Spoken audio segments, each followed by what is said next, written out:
യൂലിയോസ് തിരുമേനിയുടെ യാക്കോബ പക്ഷത്ത് ഷീമയിൽ നിന്ന് വന്ന് താമസിക്കുന്ന യൂലിയോസ് തിരുമേനിയെ കോടതി വിസ്തരിക്കുമ്പോൾ യൂലിയോസ് തിരുമേനിക്ക് വേണ്ടി മെത്രാൻ കക്ഷിക്കാരുടെ അനുമതിയോടെ മെത്രാൻ കക്ഷിക്കാരോട് ഇദ്ദേഹത്തെ സപ്പോർട്ട് ചെയ്തു. അങ്ങനെ ദ്വിഭാഷിയായി. ഇദ്ദേഹം ചതിക്കും എന്ന് മച്ചുനൻ ചന്തു ചതിയൻ ചന്തു എന്ന് പറഞ്ഞാല് മലങ്കര സഭയുടെ ചരിത്രത്തിലെ ചതിയന്മാരുടെ പട്ടികെടുത്താൽ അതിൽ നമ്പർ 1 ആയിട്ട് നിൽക്കുന്ന VC സാമുവലാണ്. ഇദ്ദേഹം യൂലിയോസ് തിരുമേനിയെ ചതിച്ചു.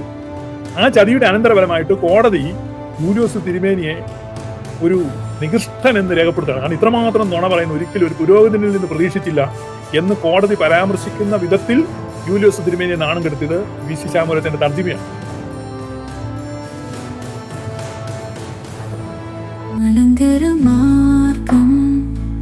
VC സാമുവലച്ചന്റെ ഏറ്റവും വലിയ ദുഃഖം ഈ ദാരിദ്ര്യ ദുഃഖമായിരുന്നു.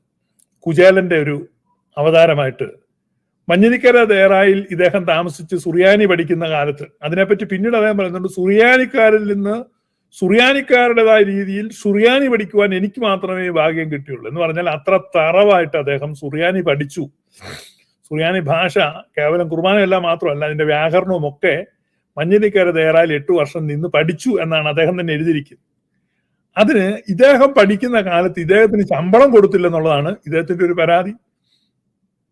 നോക്കണേ, മഞ്ഞനിക്കര ദേറായിൽ തനിക്ക് ഭക്ഷണം മാത്രമേ തന്നുള്ളൂ.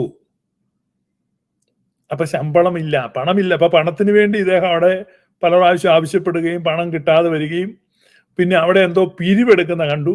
അപ്പൊ ആ പിരിവെടുക്കുന്ന, ഞാനിത് പേജ് തുറന്നു വെച്ച് കാണിക്കുന്നില്ല, ഇദ്ദേഹത്തിന്റെ പുസ്തകത്തിലുള്ള ഈ പിരിവ് കിട്ടുമെന്ന് ഓർത്തു ഇദ്ദേഹം ഇരുന്നു. പക്ഷെ കിട്ടിയില്ല. അപ്പൊ അന്നത്തെ കാലത്തൊക്കെയാണ് ഈ ഒരു പിരിവൊക്കെ എടുത്ത് കഴിയുമ്പോൾ ആ 20 രൂപ 22 രൂപയൊക്കെ കിട്ടുന്നു. അപ്പൊ അദ്ദേഹത്തിന് കിട്ടുമെന്ന് വിചാരിച്ചു, പക്ഷെ കിട്ടിയില്ല. അങ്ങനെ ഇദ്ദേഹം ഇങ്ങനെ കരഞ്ഞും സങ്കടം പറഞ്ഞും പൈസയ്ക്ക് വേണ്ടിയുള്ള വലിയ ആർത്തിയായിരുന്നു. ആ പുസ്തകത്തിൽ തന്നെ ഉള്ള കേട്ടോ. അങ്ങനെ ഇദ്ദേഹത്തിന് ഈ യാക്കോബായക്കാരുടെ ചെങ്ങളം പള്ളിയിൽ 25 രൂപ മാസ ശമ്പളത്തിന് അച്ഛനായിട്ട് വിട്ടു. വലിയ സന്തോഷമായി. 25 രൂപ അത് പോരായിരുന്നു എന്ന് എഴുതിയിട്ടുണ്ട്. പിന്നെ 40 രൂപ ആക്കി കൊടുത്തു എന്ന് എഴുതിയിട്ടുണ്ട്. അങ്ങനെ 40 രൂപ ശമ്പളത്തിൽ അദ്ദേഹം ജോലി ചെയ്യുകയാണ്. ഇദ്ദേഹം വിവാഹം കഴിക്കാതെ പട്ടക്കാരനായതാണ്, അവിവാഹിത പട്ടക്കാരൻ. അതിനെപ്പറ്റി അദ്ദേഹം ഒരു നെടുങ്കൻ ഡോക്മ എന്ന് തന്നെ വേണം പറയാം, അദ്ദേഹമൊക്കെ എഴുതിയിട്ടുണ്ട്. ഇദ്ദേഹത്തിന്റെ അടുത്ത ഏറ്റവും വലിയൊരു ആഗ്രഹം ഒരു കല്യാണം കഴിക്കണം എന്നുള്ളത്. ഇപ്പൊ 2 കാര്യമായിരുന്നു VC സാമുവൽ എന്ന് പറയുന്ന ആളുടെ ഗോള്. 10 പുത്തനുണ്ടാക്കുക, ഒരു പെണ്ണ് കെട്ടുക. ഇതിനപ്പുറത്ത് പ്രത്യേകിച്ച് ഒരു ലക്ഷ്യമോ ആദർശമോ ആഗ്രഹമോ സ്വപ്നമോ ഒന്നും ഈ VC സാമുവലിന് ഉണ്ടായിരുന്നതായിട്ട് ഈ പുസ്തകത്തിലില്ല. നിങ്ങൾക്കൊക്കെ വായിക്കാവുന്നതാണ്. സ്വാനുഭവ വേദിയിൽ. അപ്പൊ സ്വാനുഭവ വേദിയിൽ അദ്ദേഹം ചെയ്ത ഏറ്റവും നീചമായ ഒരു പ്രവൃത്തിയെ പറ്റിയുള്ള സൂചന അല്ലാതെ എഴുതിയിട്ടുണ്ട് പുറത്ത്. അതിൽ അദ്ദേഹം എഴുതിയിരിക്കുന്നത്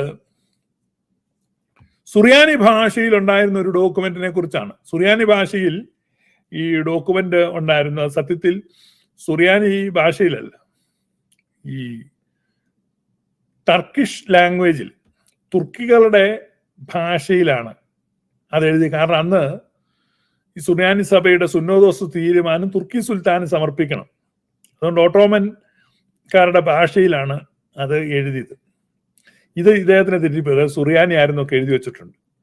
എന്നിട്ട് പരിശുദ്ധനായിരുന്ന യൂലിയോസ് തിരുമേനി, മഞ്ഞനക്കരയിൽ താമസിച്ചിരുന്ന യൂലിയോസ് തിരുമേനിയെ കോടതിയിൽ നാണം കെടുത്തിയത് ഈ VC സാമുവലച്ചനാണ്. ഇദ്ദേഹം പണത്തിന്റെ പ്രയാസമുള്ളത് കൊണ്ട് മറുപക്ഷത്ത് നിന്ന് പണം വാങ്ങിക്കൊണ്ട് കോടതിയിൽ ഇദ്ദേഹം ദ്വിഭാഷിയായി. ആരുടെ? ഈ യൂലിയോസ് തിരുമേനിയുടെ യാക്കോബ പക്ഷത്ത് ഷീമയിൽ നിന്ന് വന്ന് താമസിക്കുന്ന യൂലിയോസ് തിരുമേനിയെ കോടതി വിസ്തരിക്കുമ്പോൾ യൂലിയോസ് തിരുമേനിക്ക് വേണ്ടി മെത്രാൻ കക്ഷിക്കാരുടെ അനുമതിയോടെ മെത്രാൻ കക്ഷിക്കാരോട് ഇദ്ദേഹത്തെ സപ്പോർട്ട് ചെയ്തു. അങ്ങനെ ദ്വിഭാഷിയായി. ഇദ്ദേഹം ചതിക്കും എന്ന് മച്ചുനൻ ചന്തു ചതിയൻ ചന്തു എന്ന് പറഞ്ഞാല് മലങ്കര സഭയുടെ ചരിത്രത്തിലെ ചതിയന്മാരുടെ പട്ടികെടുത്താൽ അതിൽ നമ്പർ 1 ആയിട്ട് നിൽക്കുന്ന VC സാമുവലാണ്. ഇദ്ദേഹം യൂലിയോസ് തിരുമേനിയെ ചതിച്ചു.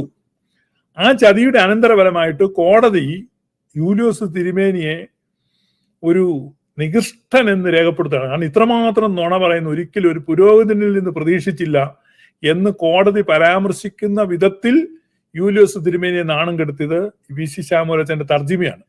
കാരണം അദ്ദേഹം ഈ മഞ്ഞിനിക്കരയിൽ താമസിച്ച് സുറിയാനി പഠിക്കുന്ന സമയത്ത് ഈ വിദ്യാർത്ഥിക്ക് സ്കോളർഷിപ്പ് കൊടുക്കാത്തതിന്റെ പക പോക്കിയതാണ്.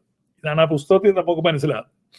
ഇതാണ് ചരിത്രം. പിന്നീട് അദ്ദേഹം എന്താണോ വ്യാജരേഖ ഉണ്ടാക്കിയെന്ന് പറയുന്നത് വ്യാജരേഖയല്ല, യഥാർത്ഥത്തിൽ സുന്നോദോസ് തീരുമാനമായിരുന്നു അബ്ദുൽ മിശിഹ പാത്രക്കീസിനെ ഡീപ്പോസ് ചെയ്തതെന്നുള്ളത് ചരിത്ര വസ്തുതയാണ്. അതിന്റെ രേഖ നമുക്കുണ്ട്. പക്ഷെ അന്ന് കോടതിയിൽ തിരിച്ചാണ്. അങ്ങനെയാണ് മെത്രാൻ കക്ഷിക്കാർ കേസ് ജയിക്കുന്നത്. മനസ്സിലായോ? അപ്പൊ കേസ് ജയിക്കുവാൻ വേണ്ടി മെത്രാൻ കക്ഷിക്കാർക്ക് വേണ്ടി ഇത്ര വലിയൊരു ഒത്താശ ചെയ്തു കൊടുത്ത ഈ പുണ്യ പുരുഷനെ മെത്രാൻ കക്ഷിക്കാര് അവരുടെ സ്വന്തമായിട്ട് അങ്ങ് ഏറ്റെടുക്കുകയാണ്. ഇതാണ് അതിന്റെ ചരിത്ര വസ്തുത. അങ്ങനെ അദ്ദേഹത്തിന്റെ ആദ്യത്തെ ആഗ്രഹം നടന്നു. കൈ നിറയെ പണം കിട്ടി. ഗുരുവിനെ ഒറ്റിയാൽ യൂദായുടെ കയ്യിൽ പണം കിട്ടും. അപ്പൊ അങ്ങനെ ധാരാളം പണമായി കഴിഞ്ഞപ്പോൾ പെണ്ണ് കെട്ടണം. അപ്പൊ അച്ഛന് പെണ്ണ് കെട്ടാൻ പറ്റുമോ എന്നുള്ളൊരു ചോദ്യമായി. അപ്പൊ ഇദ്ദേഹം അങ്ങനെ പെണ്ണ് കെട്ടുക.